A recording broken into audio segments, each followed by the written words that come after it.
Swimming pool, এটা হচ্ছে আমাদের সুইমিং পুল।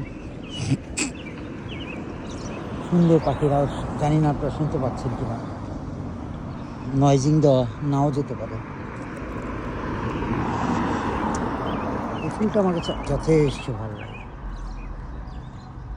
স্নিগ্ধ একটা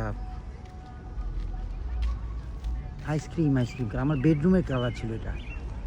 আমার বেডরুমে এই কালারটাই ছিল, একটা দেয়াল এই কালার ছিল।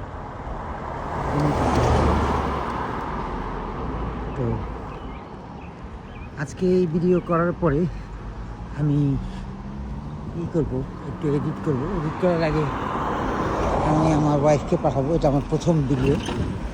আমার ওয়াইফকে পাঠাবো। পাঠানোর পরে যদি দেখি তখন আমি পাঠানোর পরে আমি নিজে দেখতে পারবো যে আরেকজনকে পাঠালে কি হয়।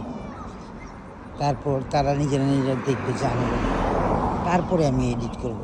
আসলে অনেক দিন থেকে চাচ্ছিলাম, আমি 2018 থেকেই চাচ্ছিলাম একটু ব্লগ টক করার, করিনি। আমার কাছে অ্যামেনিটি সব ছিল এবং আমার কাছে ট্রাভেল ব্লগ করার মতো অনেক রকম স্লট ছিল। আমি অনেক ঘুরেছি, আল্লাহ মাশাআল্লাহ শুকর আলহামদুলিল্লাহ, অনেক ঘুরেছি। আমি বিমানে যত ঘন্টা কাটিয়েছি আমার বুঝিয়ে বলতে পারবো না। সিঙ্গাপুর গিয়েছি অনেকবার, অগণিত। সিঙ্গাপুর, ইন্ডিয়া, নেপাল, ভুটান, এগুলা তো আছেই।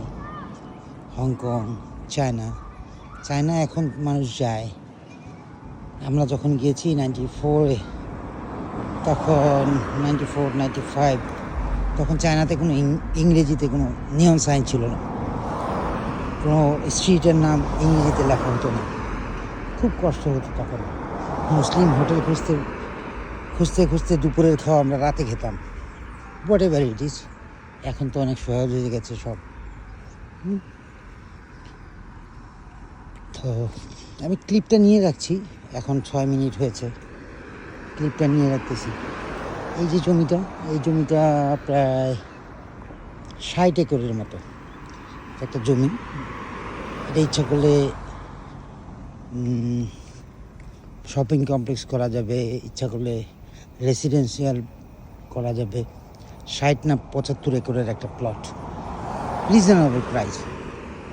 গুলশানের 10 কাঠা জমির দামও না, কিন্তু কেনার মতো লোক নেই। আর আফসোস